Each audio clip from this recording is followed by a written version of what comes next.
Garret, the president of AM Solar, and this is our version of Between Two Ferns. Today I'm interviewing Cameron Belscher, the owner of Off the Grid Camper.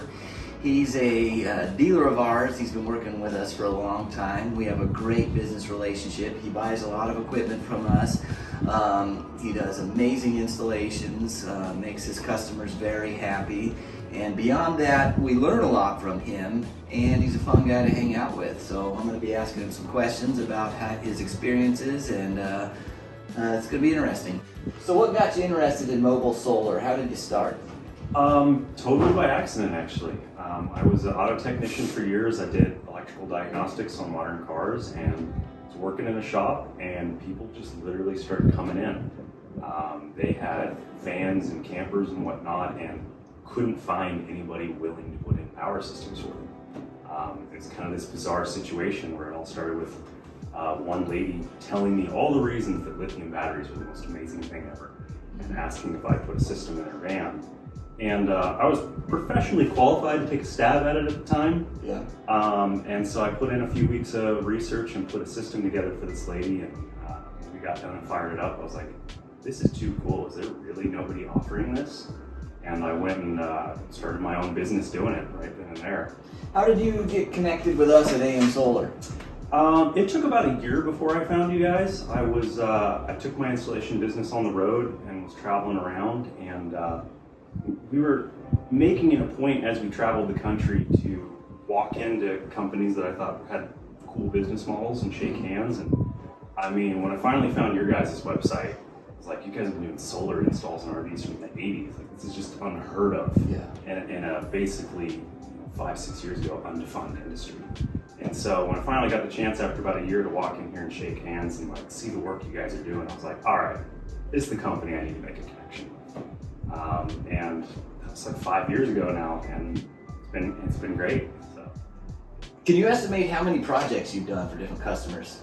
At this point, it's probably over 100, maybe as high as 150. I'd really have to sit down and do the math, but anywhere like 25 to 35 a year. You've been very busy. It's your full-time gig, or has been. Yeah, I mean, I try not to do, like, in my peak, I would try not to do more than 3 installs a month. I'd like to have a full floating week for delays kind of thing. Okay.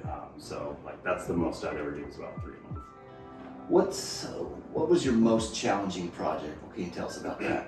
From like a physically demanding standpoint, there was one project I did back in 2019. It was a Class A motorhome. We put 1,600 amp hours of batteries, 3,000 watts of solar, a 1,400 watt awning on it, 5 kilowatt inverter, and it took me 2 weeks. I did it solo, and it was just literally so physically demanding to haul that many panels on the roof. And so that was really challenging just from a physical standpoint, and also just technical, getting everything on location. I was doing a mobile install, so everything has to arrive on time, arrive accurately. We definitely had a lot of phone calls, AM Solar and me, making sure everything was there. So that's still definitely to this day the biggest, hardest project I've taken on. So, in all of these installs, have you had to hire any help or any employees? Has your company grown in that regard? I mean, I've had a few helpers over the years, but nobody that's been permanently on the books. Being able to get in there and not only design the systems but install them myself has really kept my quality levels up, because especially as a mobile installer, I'm going to get done and I'm going to drive away. It's not like, hey, bring it by and drop it off. So getting in there and making sure I don't have anyone slightly less qualified. Just everything needs to be done at a certain standard to make sure my phone's not ringing every day. So no, it's just been me for years, with occasionally somebody helping me throw some solar panels on the roof. What's the most challenging aspect of running that business? Being mobile, coordinating, inventory, like a normal business, stick and brick sit here. At least every time you need some inventory, you know where you're sending it. Mm-hmm. So just making sure that the clients are going to receive the parts where the project's going to be done, coordinating where the project's going to be done. All those seemingly very simple aspects then get more difficult, which has been really nice working with you guys, because you guys know my business model, and I can say, hey, I'm going to be at this location on this date. We need these parts to do the job, and working with you guys has really helped make facilitate that process. What's been your favorite part of running the business? What's keeping you in the game? Having control over my time more than anything. If I don't schedule installs, that's my time to have. So it's either all out putting a system together, or hey, I'm not going to schedule anything for a few weeks here because I'm going to go disappear and live the life that I'm installing for other people. I spend a lot of time off grid, full time off grid. I've gone up to 10 months without plugging in, so Nice. out there living it. Can you walk us through the process of how you get a customer through marketing, how you get the materials, how you finish the project, how you bill them, and then move on to the next project? So typically on my website, I'll post a travel map of where I'm going to be, and then I also inform vendors. And so that's really the first step, is letting humankind know where I'm going to be available to do an install.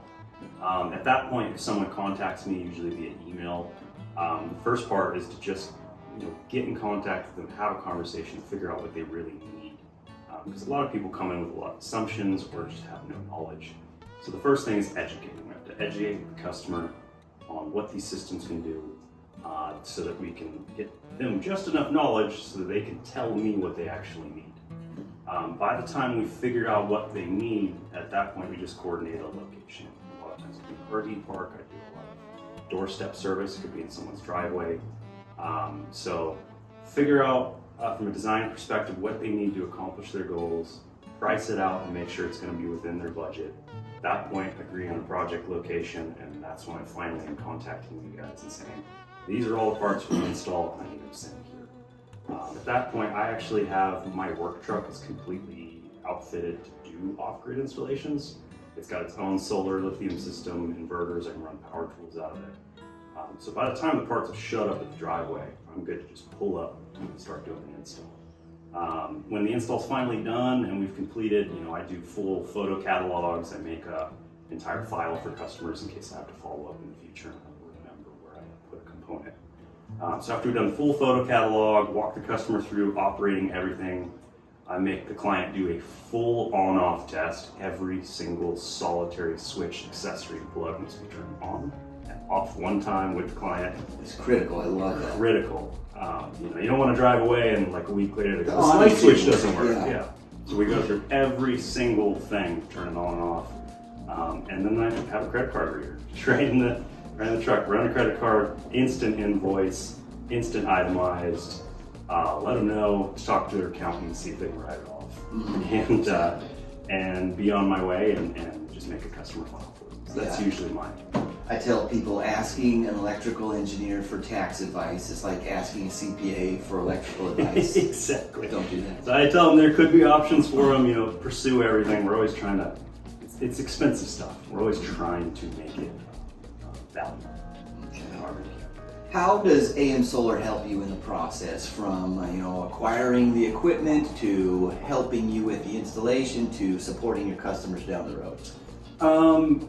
I think it's pretty instrumental to have a really excellent vendor have your back, especially somebody like me, one-man business. Who am I going to ask for help, right? If I've hit the limit of my knowledge, I need to have somebody available to talk to, and you guys have been great for that in the instances where I kind of get in over my head on a funky issue, because you guys just have so much more volume. On top of that, a lot of people don't know this. I mean, obviously you guys know this. Victron doesn't support end users. Right? Victron wants you to specifically talk to the person who sold the parts. So at least for my business, it's been really great to know that all my parts coming from you guys. If I do have any warranty issues in the future, I'm not calling some random Amazon vendor that somebody bought from. Call up, hey Mitch, hey Garret, like this is what's going on, and I know you guys are gonna have my back right away. So the ability to have a single vendor, follow-up information with somebody if there is issues, know that you guys got my back during the warranty issue, and know that you guys know my business model well enough to make sure parts are on time. All these things are pretty instrumental to running a mobile business. Totally different story if we're talking stick and brick. Being on the road, it's timing, accuracy, communication. So AM Solar's helped a lot with that. So what advice do you have for other people wanting to start off on the path that you did doing mobile solar installations? pursue education wherever you can get it. Obviously, there's not like a hardcore RV solar program you can go through, but Solar Energy International, automotive electrical classes. I've now started doing green classes with ABYC and MEA. All this stuff is applicable to what we're doing here. It's not hold your hand and talk you through an RV, but pursue your education constantly and don't get in over your head. If you're not comfortable offering a system design, or if it feels too complex for you, you can do that next year.